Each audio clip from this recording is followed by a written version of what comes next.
Welcome to the Shootin' Show. Stand by for shots fired. Hello, I'm Johnny Rowland, your host of the Shootin' Show, and welcome to today's program. We have a somewhat different show for you today. We've had a number of requests over these years we've been on to go back and pick out different things that we featured at different times, and we thought it might be interesting. We have so many new viewers who have just started watching the Shootin' Show, and they'd like to know what we're all about and where we've come from. So we have a few clips of earlier programs today. I think we have one of our second show, I think, a short clip there. But we've enjoyed going back through some of these things, and it's pretty amazing to see how we've matured or changed somewhat. And I do want to say, you'll see in some of these earlier pictures of yours truly, let's say I was in a heavier time, our health club has meant so much to me personally in making me feel better and improving my health and getting some of the weight off that some of us who are approaching middle age, I'd like to say, it's very easy to pick up. So this is something, please, friends, do yourself a favor, us too, but especially yourselves, by getting involved with our health club. Anyway, we do have a great show for you today. I think you're going to enjoy it. We have a couple of pieces with Art Alphin I know you're going to enjoy. So without further ado, let's let another Shootin' Show begin.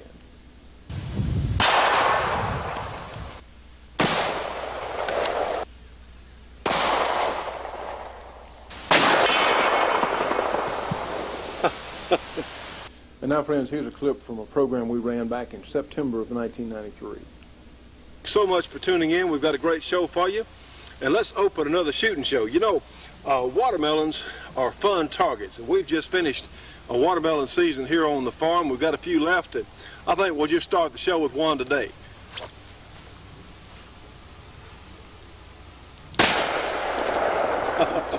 A little messy, but they are fun. Friends, first thing we're going to do today, we're going to look at two very similar, but in some ways very different guns. Both of these are Smith & Wesson 686 357 Magnums. The gun in my left hand has a 4-inch barrel. The gun in my right hand has a 2.5-inch barrel. And there are a number of subtle differences as well as some pretty major ones. But both of these, as far as a 357 Magnum handgun goes, as I've said before on the show, are about as good as it gets. They're extremely accurate, they're durable, they're rugged, certainly rust resistant, because you know we can't say stainless is rust proof because it's not. Stainless will corrode under the right conditions, but it is much more rust resistant, say, than a blued gun such as this Model 57 Smith & Wesson. So it won't require quite as much care if you live in a real damp climate or around salt water. Well, stainless may be a good option for you if you're not going to spend that much time in maintenance on your guns. But the 686 that we're going to look at in particular today is this short one. I suppose you'd call this the snubby version or snub-nosed version of the 686. And some people would say, well, it's still a fairly large handgun. Why would you want a short barrel or short version of already a gun that is not, we wouldn't call the standard 4-inch barrel model certainly an oversized gun, but I tell you what, it does have its uses.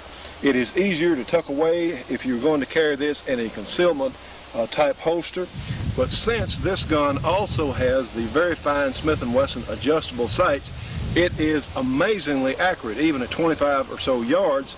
Tell you what, friends, just because the gun has a short barrel does not mean it is not accurate. And now here's a piece from the 1992 USPSA Nationals I think you'll enjoy.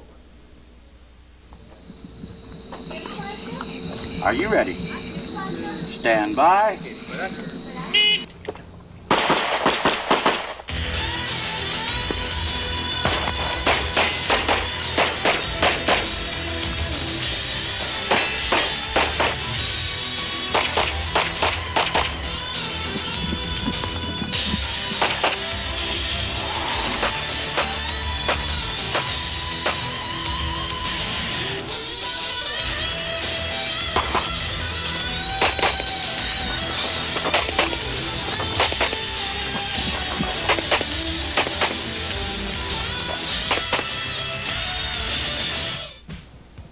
Hello folks, I'm Lenny McGill. Welcome to the USPSA National Championships. Today we're coming to you from just outside of Quincy, Illinois at the Pike Adams Sportsman's Alliance shooting facility. The United States Practical Shooting Association is one of the fastest growing shooting organizations in the country. In fact, practical pistol shooting is one of the fastest growing shooting sports in the world. Men, women, and juniors engage in a friendly competition that emphasizes gun safety, shooting accuracy, and speed with a firearm.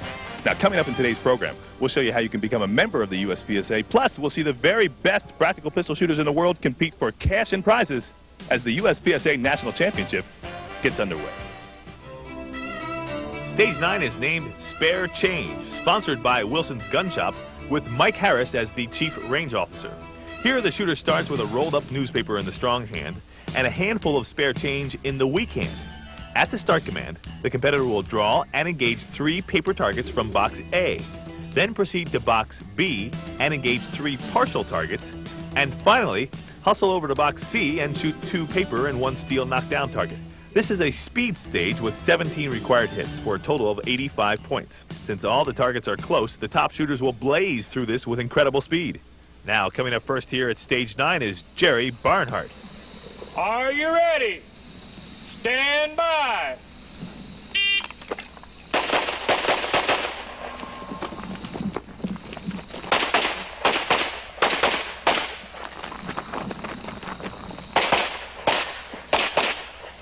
Jerry Barnhart blazes through with an excellent score. 11.89 seconds, factors out to 6.8124. Now here's Ken Tapp. Ken, of course, is one of the old-timers on the circuit, over 60 years old, but he can sure handle that limited class 45.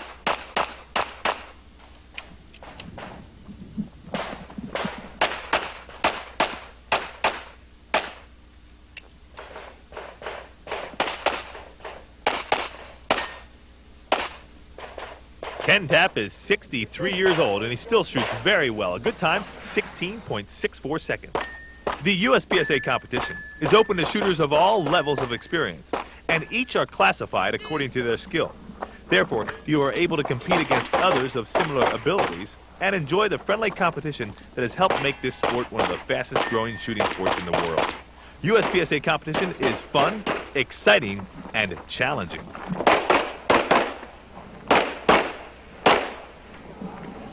If you're finished, unload and show clear. Now, Rob Latham's turn is up at Stage 9, Spare Change. Are you ready? Stand by.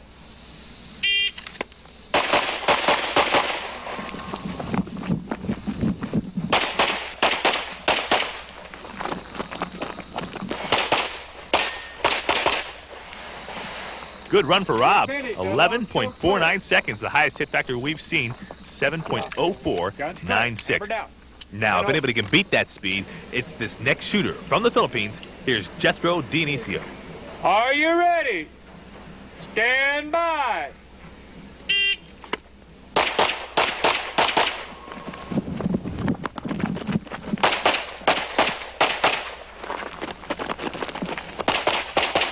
Jethro Dionisio shows why he won the World Speed Shooting Championship 2 different times. He gets through Stage 9 with the fastest time yet of 11.04 seconds, which allows him to take first place with a hit factor of 7.0652. You know, Carrie, I think it's as important for you ladies to know how to use these firearms as it is for us men. But you know, there's something else. We can have firearms for defense of our homes and certainly for sport, but we also need information. Yes, I agree. I think the New American Magazine is the best source of information available in this country. Well, I would certainly agree. The New American Magazine is the truth and nothing but the truth. And friends, if you would like to know what is really going on in this country and around the world, if you want, in fact, the truth, well, you need to get the New American Magazine. So here's how to do it. You can get the New American by calling 1-800-727-TRUE-TRUE. And those numbers, of course, are 1-800-727-8783. The New American, $22 for a 6-month subscription. It comes twice a month. Now, friends, with your new Shootin' Show subscription, they will also send you a free copy of what the United Nations is bringing to all of us. So this is very important. Subscribe today. You know, friends, in times like these, which indeed are strange times, we certainly need our firearms, but we also need the information about what's really going on. Order today. And now here's some footage from the Soldier of Fortune convention last year. Remember now, this is going to be taking place this September, so those of you who are planning to do that, you really should start making plans now and getting the details together. I think you'll enjoy this. Well, we're going prone here for some 25-yard shooting, I think. Let's see what happens on these gas bottles.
I've been working on a suppressed 55-gallon drum, but it's real.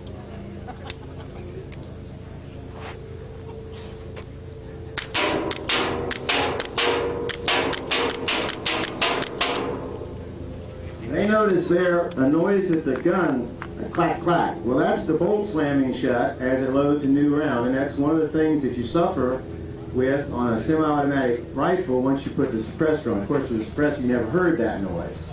So we took it the next step farther. Many years after the 1022 came out, Ruger came out with what I think is their finest of all the Ruger rifles, the 7722. And here you have the rotary magazine from the 1022, but it's a bolt action, so being bolt action, you don't have that clacking at the breech. Many of my customers come back and tell me, well, can you do something about suppressing the noise of the firing pin dropping? Never happy, you know. This again is high velocity ammunition, and another factor that we always look for when we design is to make them accurate. Little tricks we do in there when we build them, we guarantee the accuracy. If it doesn't shoot as good after suppression as before, we'll make it right. Do it to it, John. Notice now you're going to have very minimal noise at the firearm because there's no breech noise.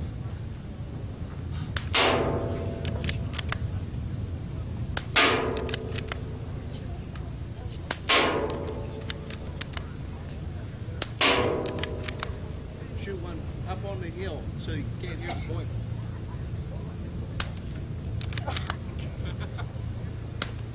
BB guns, I got make one.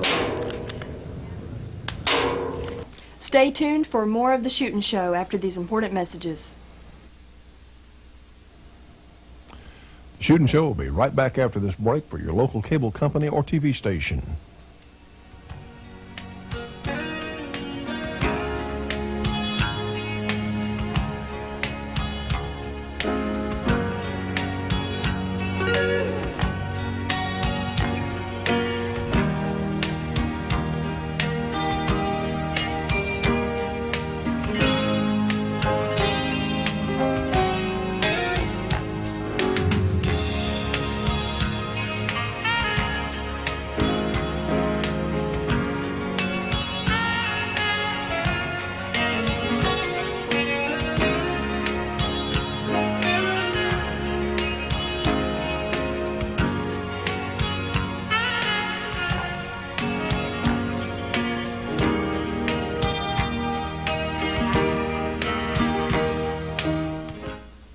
You know, friends, all of us as shooting enthusiasts should be subscribing to Shotgun News, the trading post for anything that shoots.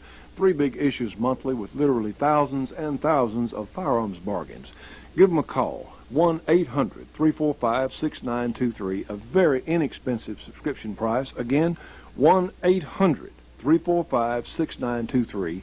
Subscribe today. Here's some of our parachutists that just jumped out. looking directly overhead. They jumped at 8,000 feet, I believe. Oh, man. Tim, look at that. And these are, in fact, parafoils. They're not parachutes. But you have a good bit of control. They'll actually fly around for a while before they come down.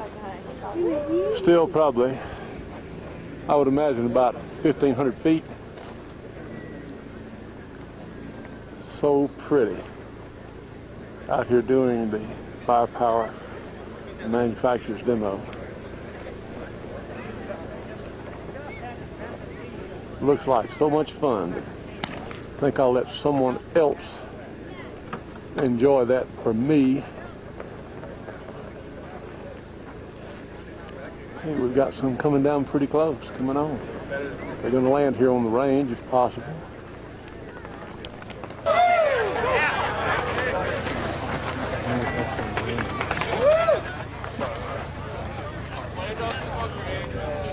That is so neat.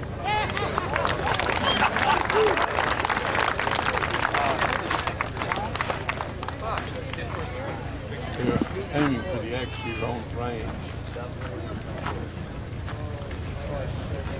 Another one coming in. He may do it. It's close. Close. I'd like everybody to take a minute to give these people a hand.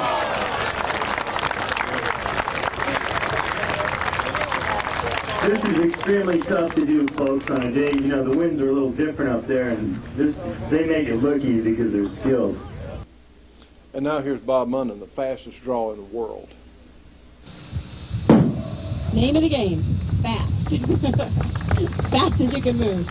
It's a lot of fun. Don't ever try fast draw like this with live ammunition, okay? Just a word of advice there. But how fast is the draw? Why is it you can't see it like you can in the Western movies? We'd like to explain that for you by timing it on the clock, just the draw itself.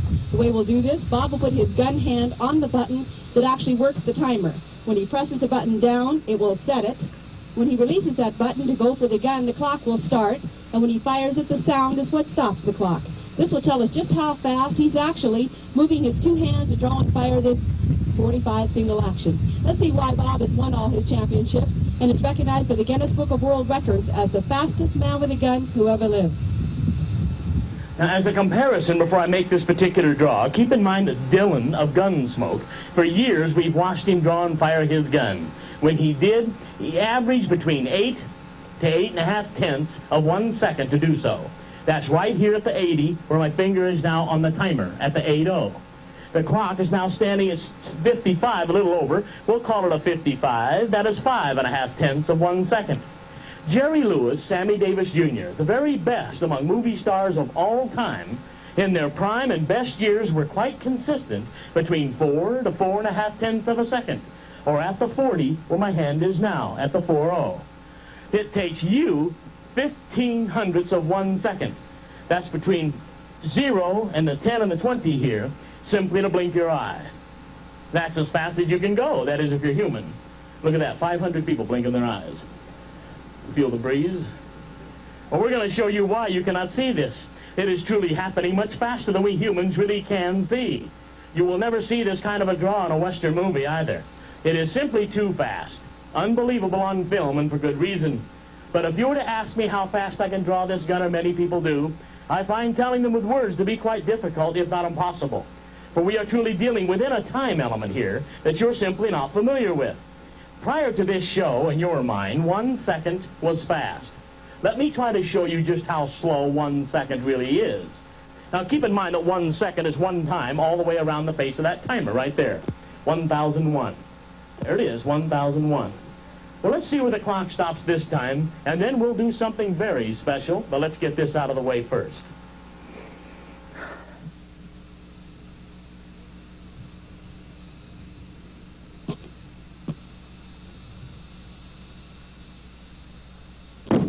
Elapsed time on the clock, just for the draw itself, is 4 100ths of 1 second, and you wondered why you couldn't see it. Well, I thought it would be of interest to you to see just how fast the old single action really is. Well, let's say a couple of shots anyway. So what we've done here is set up two targets. Now what I'll do here is load this gun with 2 shots. Now what I'll do is draw the gun once. Wasn't that cute? I'll cock it, which I must do. Come over, fire, hit the first balloon, or at least try. Cock it again. Come over, fire, hit the second balloon, and do that as quickly as possible. I must cock and fire the gun twice with no exception. 1, 2. I cannot simply pull the trigger. The gun cannot be fired this way. Now, because of the Western movie, I just presume that we're going to draw the gun once, bring it out, and fan it twice like so. Bang, bang. You have been watching too many Western movies. I might suggest that you listen quite closely. Now, to keep this on the up and up, and we certainly want to do that, if I may, I'd like to have a couple of fellows here right in front here, if they will. Fellow here with the glasses, leaning over, the guy that is right in the pink shirt. Maybe you can join him. Come on over here. No hat on. Come over here. Boy, you ain't got much on, let alone hat. I ain't making fun of you. It's just skin. That's all right. It's good skin. That's all right. How you doing? Bob Munner. Stand right over here. Now, they're not going to be my targets. Thank you. No, they're going to be your eyes. They're going to verify that there are only 2 shots in this gun before we get started. When I'm through shooting, they will verify that I've done my job right or wrong. And if I mess this up, and I've been known to do so, we'll just load up and try it again. Gentlemen, there are 2 shots in this gun, right? Absolutely. Now, for your information, 1 shot will not and cannot get both targets. I will have to shoot 2 shots, 1 for each target. But I must confess, if I do this right, I absolutely guarantee most of you will walk out of here saying, oh, there's a trick. On the other hand, if I mess it up, those same folks will walk out of here saying, oh, he ain't much. Please check the gun and ammunition. Make sure both rounds have been fired. Hold them, please. They have been fired. They're Hot hot, and fired? smoking, and the gun is empty. If you don't believe that, you talk to those 2 guys after the show. Thank you very much. Thank you. Thanks 2 a lot. shots with an old-fashioned You bet. single-action revolver. Friends, I want to tell everyone that the response that we're getting from people who have started on our health club products has just been phenomenal. You know, it makes you feel so good when someone calls you up and thanks you for giving them the information about something that will make them feel so much better. You know, for this Colt rifle to operate properly, for it to fire accurately, it's got to have the proper ammunition. Well, so many times, you know, we'll feed our pets proper and nutritious food. We'll feed our stock and horses and things such fantastic diets. Well, what about ourselves? Friends, you know what? Personally, I have lost over 50 pounds. Yeah, I had it to lose. That's true. But I feel so much better on these products. We did not just accept this at face value. We tried it. It has been wonderful for our entire group of people here who has tried our Health Club products. Please give us a call, 1-800-728-8486. You can call Bobby, or you can call our other number, 1-800-895-7916. And leave your name and address and phone number. We'll get you some information out. Someone will call you. Friends, this may be the most important thing that you do this year or in this period of your life. If you're certainly over past 20, 25 years of age, if you want, even if you're in your 20s and you want to perform as an athlete at your very peak, well, we can darn sure help you. So please give us a call, either one of our 800 numbers, 1-800-895-7916 or 1-800-SAVE-YOUR-GUN. Talk to Bobby. So sincerely, this would be one of the best things you can ever do for yourself or for your loved ones. So friends, don't put it off. Let's do it today. Friends, for information on the Shootin' Show Health Club, give us a call, 1-800-895-7916. Leave your phone number, your address. We'll have someone get back to you immediately. Again, the Shootin' Show Health Club, 1-800-895-7916. Friends, let's do it today. Well, friends, we hope you're enjoying our program. This is certainly a unique show for us because it's really been fun going back and picking up some of these things that we've had on in the past. You know, that one clip from, I think that was our second program, it's really funny to see how, excuse me, things do change over 5 years. It has been most interesting, certainly been a learning experience for all of us. We hope you're enjoying our little passageway back through time. We sincerely hope so. The Health Club, you can see some of those earlier shots of yours truly here being a little, shall we say, a little more massive than on today. The robust, yeah. And within the last year, in fact, our pictures out at Soldier Fortune, which has been a little bit less than a year ago, are considerably different now. So that I'm so pleased with the results of our health program. Well, sir, you and I, well, let me say this. My esteemed colleague here, you're sans tie today. Is there some reason you're sans tie? Well, I just got back from Texas, Johnny, and it's been hot, and I had a little car trouble. Oh my! And I'm scorched.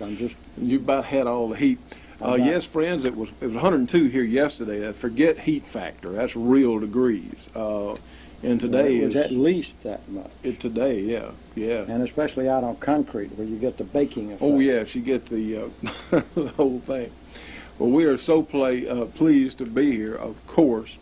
And I was very proud of my esteemed colleague last night. We were guests of a syndicated talk show through a local network TV station here, and it was sort of a debate over concealed carry laws, but really it was a gun control debate, wasn't it, Judge? Didn't you think? Well, I think that's what at least one of the people that were there would like to have made it. Well, but it was supposed to be over the Louisiana concealed carry law that our governor vetoed, and which we'll bring up again in a later session of the legislature. The author of that original author of that Senate bill, incidentally, is a candidate for governor. Well, I thought. Well, let's see, who all do we have there? Head sheriff of Caddo Parish, Don Hathaway. Ex-sheriff of Caddo Parish. Harold Terry, that's correct, whom you've seen on our program. We had the chief of police, Steve Prater from Shreveport, who, in fact, we're going to try and get him as a guest on our show. He was excellent, wasn't he? He was excellent, really good.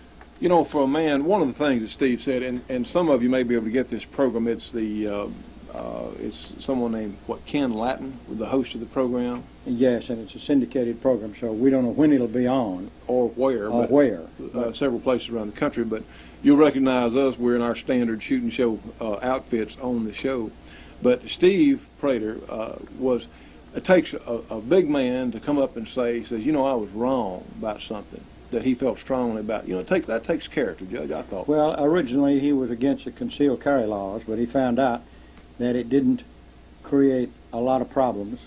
In fact, it might have even solved some problems. Mm-hmm. And he was big enough to admit it and say that he was wrong. He's been an excellent chief of police. Boy, so much better than that individual.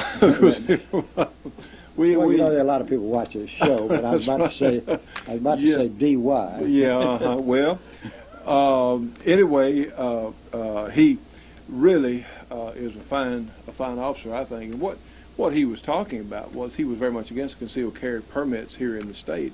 And come to find out, and someone that they hadn't had any trouble, none of the things that they were afraid of came about. One of the questions asked on the program, on the format, was, would it turn the streets into the Wild Wild West? Well, what was your comment about the Wild Wild West? My comment was there wasn't any such thing as a Wild Wild West except in Hollywood. That an armed society is a polite society. Shootin' Show will be right back after this break for your local cable company or TV station.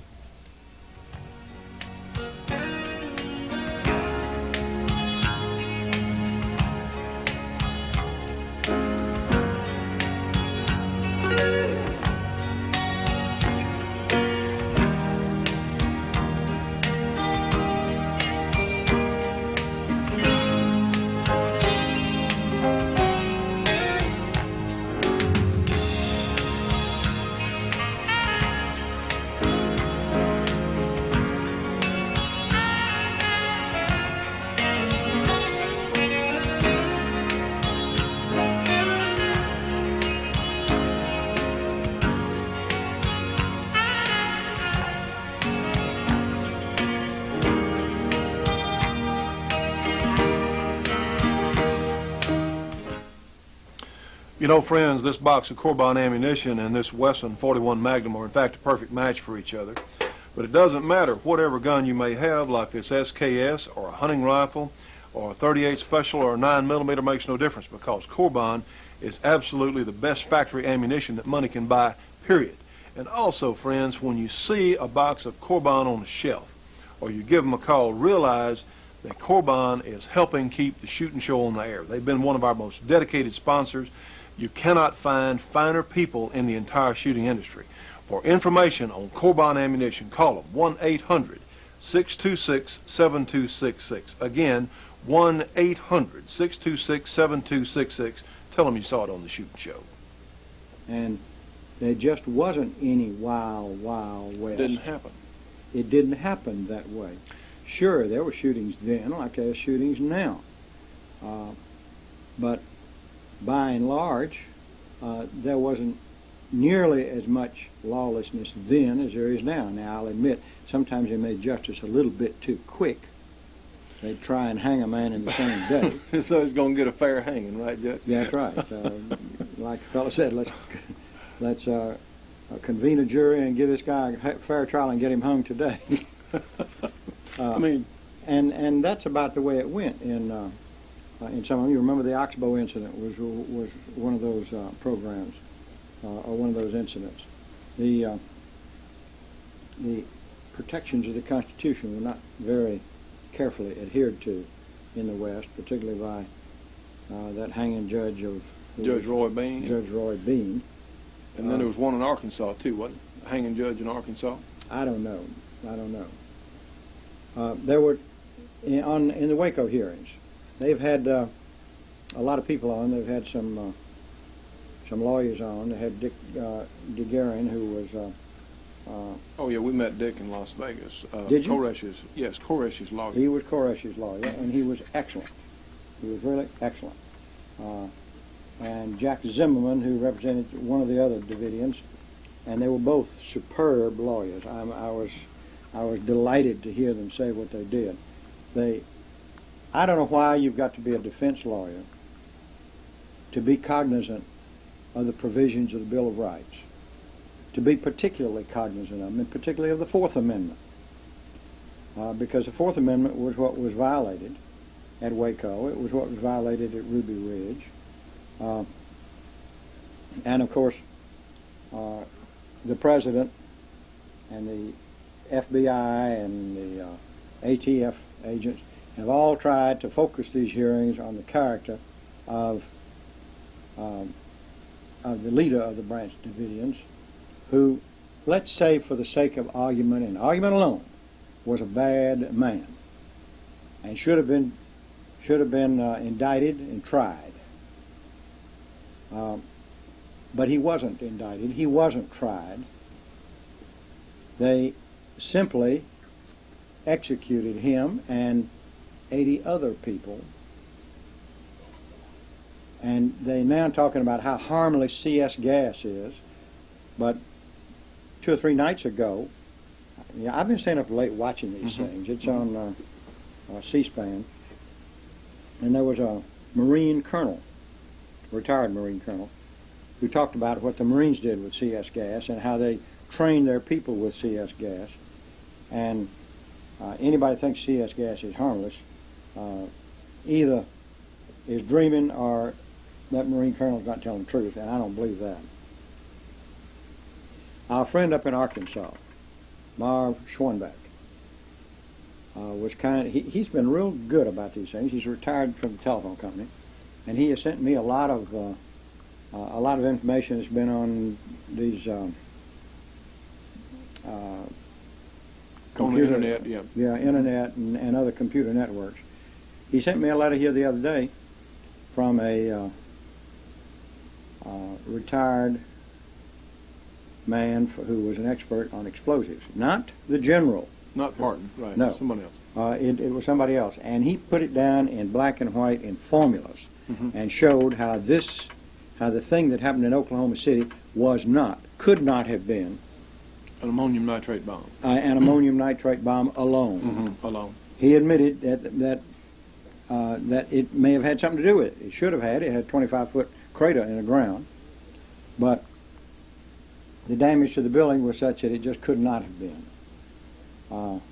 And he asked some questions that are fascinating. Among them is, how did it happen? Now, I don't know that this is true, but he asked, how did it happen that all of the ATF agents were out of the building at that time, but were on the scene immediately afterwards? Now, I can't answer that question. I don't even know that they were all out of the building. But a number of us have heard that question asked. Yes, and I think it bears some investigation. Anyhow, DeGuerin and Jack Zimmerman were superb lawyers. I'd be glad to have either one of them represent me anytime for almost anything.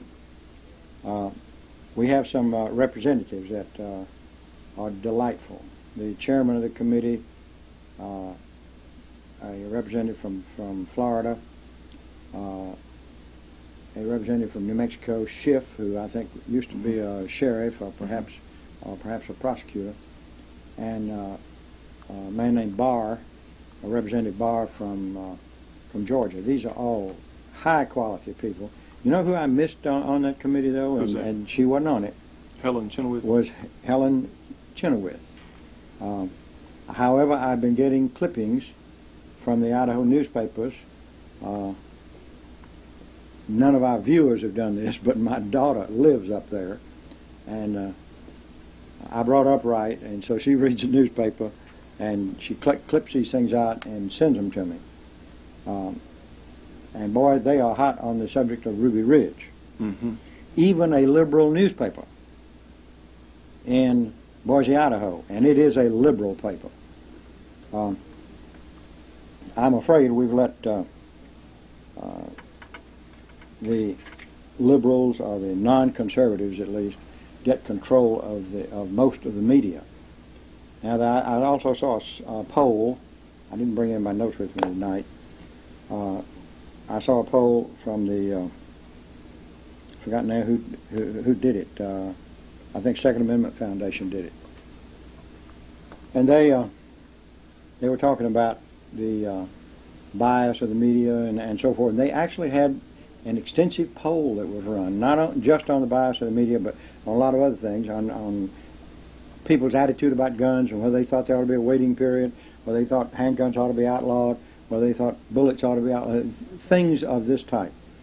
And they were happy to report that the public is more behind us than the media would have us believe. Sure.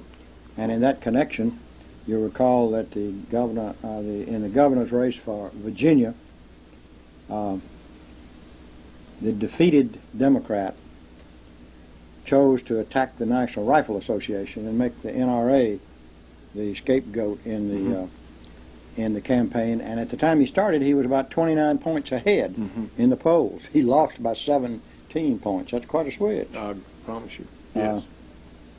And almost the same thing happened in New Jersey. That lady beat the Forello machine, and I think that was a delightful thing to have happen. What I can tell you is that we gun owners and we shooters and we hunters, we people who believe in the right of self-protection, in the right of pursuing our sporting hobbies. Now understand, the Second Amendment is not about duck hunting. It's not about deer hunting. But those people become our supporters because they want to get their weapons away from them too. And the president is starting a campaign 17 months ahead of time, or about that amount ahead of time, and he's trying to make the NRA the issue in the campaign, and he might find the same thing that the Democrats in Virginia and New Jersey found. Now Clinton did say that he got the message of the elections this last year. I'm not sure he did. We're going to help him get it. If we're going to help him get it, yes, we are. And we will be endorsing candidates. We will be talking about candidates. We will be telling you the truth about candidates, and we'll tell you the truth about the candidates we like and the ones we don't like. It'll be the same thing. Sure. It'll be right straight across the board. And don't you, a while back you'd mentioned if there is a particular candidate who would have something to say, especially on our issues, well, you'd be happy for them to come on the program or send some tape or something? If they'll send us a tape, videotape of, let's say 5 minutes or less. Of their position? Of their position. Whether they're for guns or against guns. We're going to make sure they tell the truth. I'm not going to run a tape. I hope Johnny doesn't run a tape of somebody telling a lot of lies. But that's great. Tell the truth, and then let the chips fall where they may. Yeah, let's flush them out. And I say, to all of the candidates, and there was a big debate among candidates here. Well, that was Louisiana gubernatorial candidates.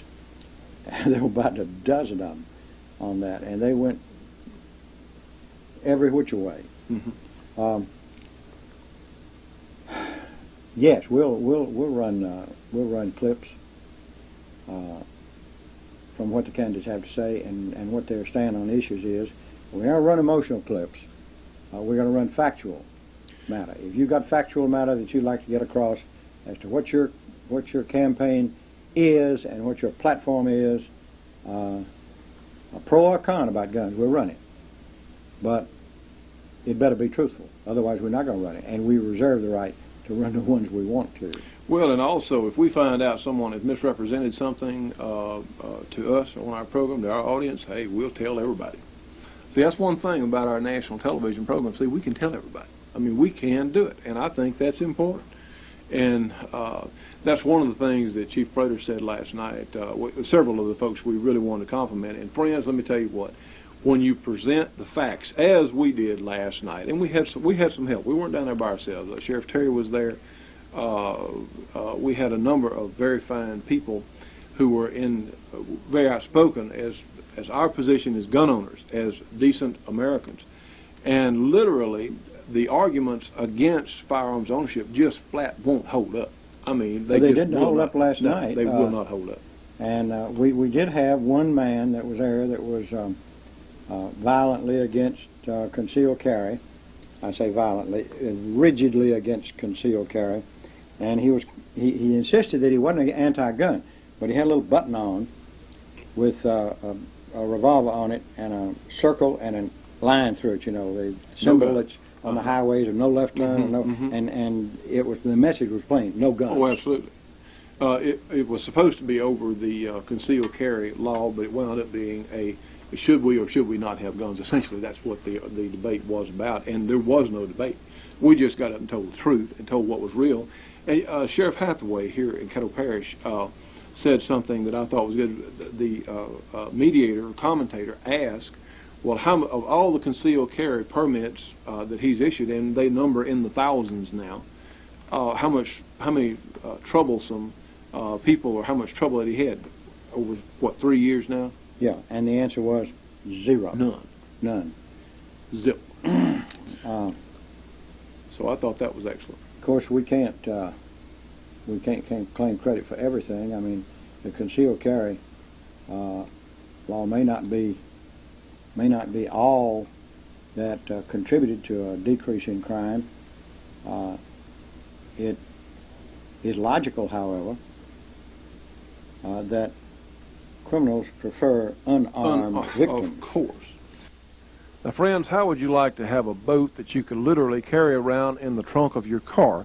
Well, that's possible now with the new briefcase boat. This has a tremendous amount of utility. You can stop on the side of the road and go duck hunting in a pond or in a small stream or a lake, whatever. You can even put a small trolling motor on it. It has a duck blind type situation that goes over it in camouflage. Really such a neat setup. Now, this is available through us here at the program. It's $495 plus shipping and handling. Call us 1-800-SAVE-YOUR-GUN, 728-8486. Talk to Al or Bobby about it. They'll be glad to talk to you. The briefcase boat. Call today. The Shootin' Show will be right back after this break for your local cable company or TV station.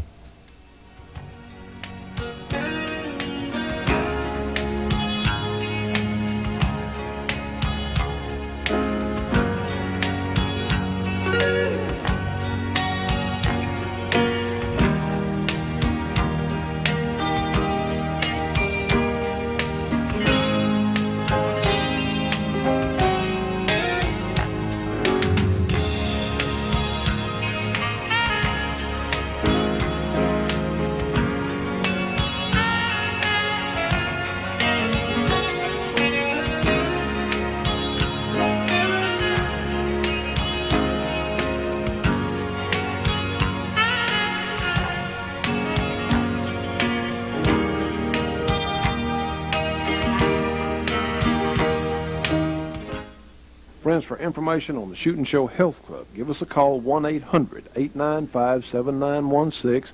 Leave your phone number, your address. We'll have someone get back to you immediately. Again, the Shootin' Show Health Club, 1-800-895-7916. Friends, let's do it today.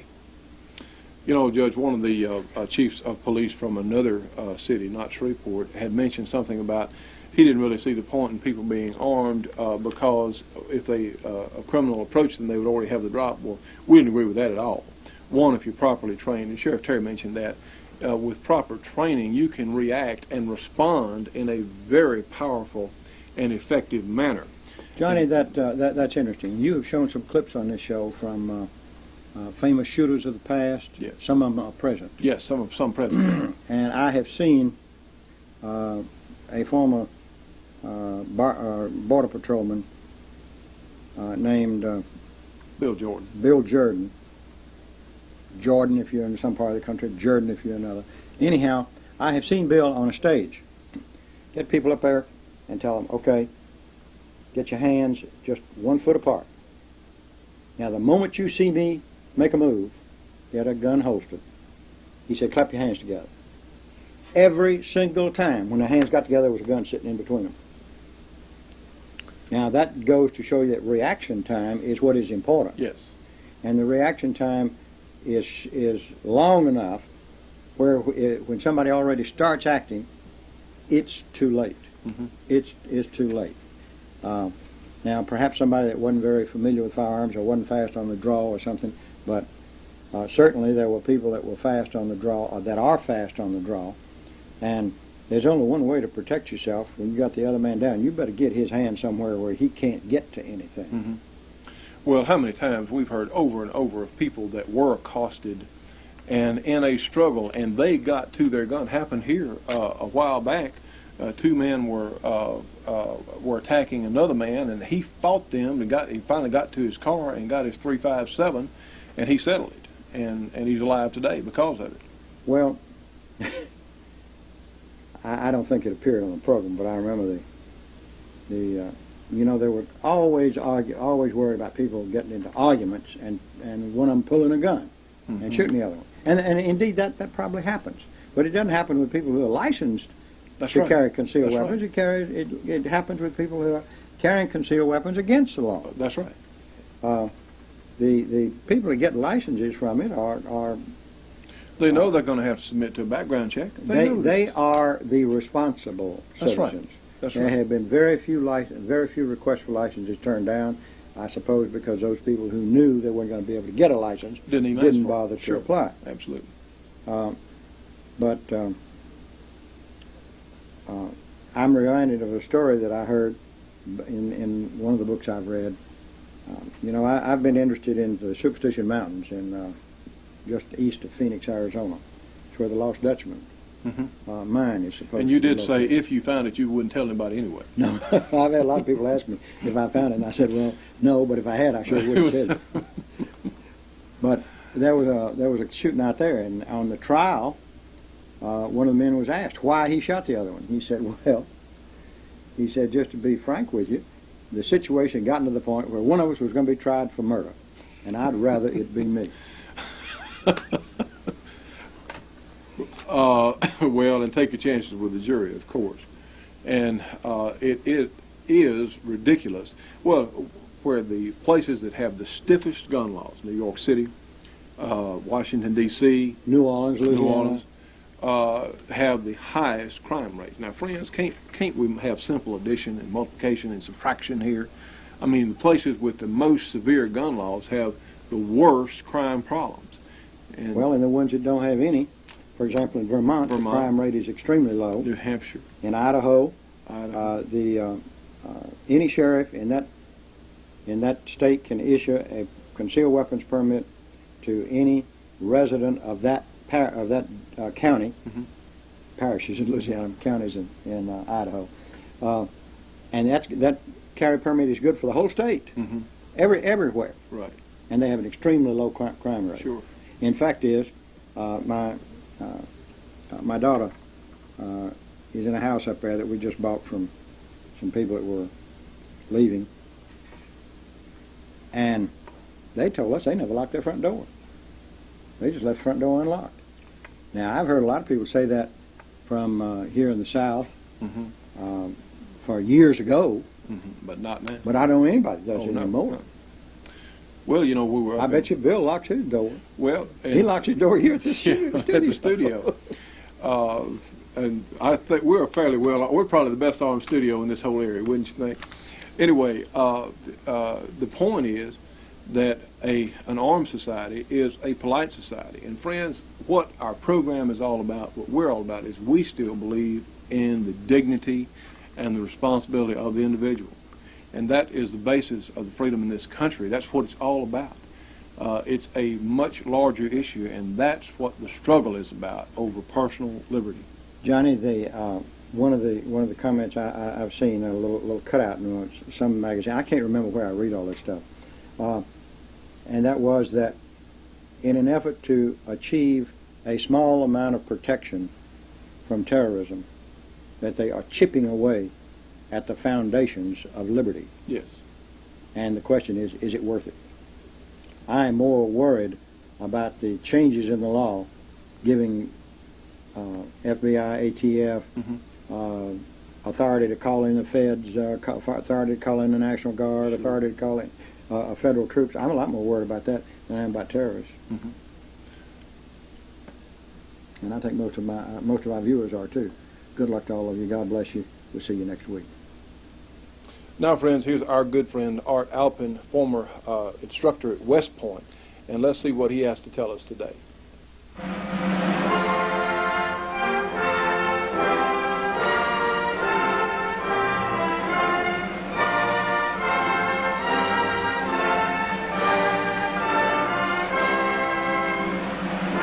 In the 21 years between the world wars, many nations devoted a great deal of effort to new machine gun designs. Their hope was to have a machine gun that would be more mobile than the water-cooled and yet give up as few of its advantages as possible. I do not want to cover the history of weapons development during those 21 years. Instead, I'll compare two designs, the MG-34 and the BAR. I'll cover the characteristics which resulted from their design and then show how each Army incorporated that weapon into its tactical organization and doctrine. According to this chart, one would say that the MG-34, with its higher volume of fire, is obviously the superior weapon. Well, I'm not so sure. Let's take a look. This is the German MG-34.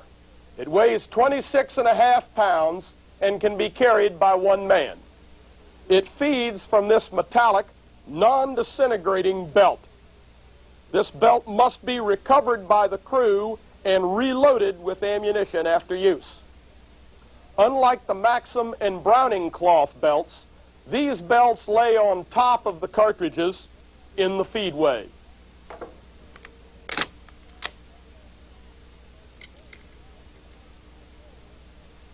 The bolt drives the cartridge forward, down, and out of the belt into the chamber. The weapon operates on the short recoil principle, which you have seen before. It does not have water cooling, so it employs two other things in order to dissipate the heat generated by sustained fire. First, it fires from the open bolt so that when the weapon is not actually firing, air can circulate through the barrel.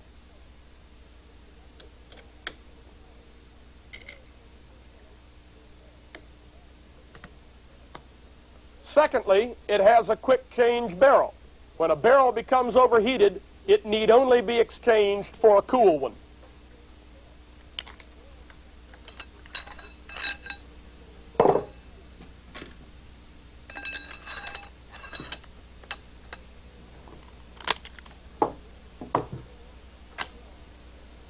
The MG-34 and BAR will make the same target run. When displacing between engagements, 3 surprise targets will appear at 50 yards.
some disadvantages of the MG30. If you would like to advertise on the Shootin' Show, you can call us at 1-800-SAVE-YOU-GUN. That's 1-800-728-8486. Our staff will be very happy to talk to you.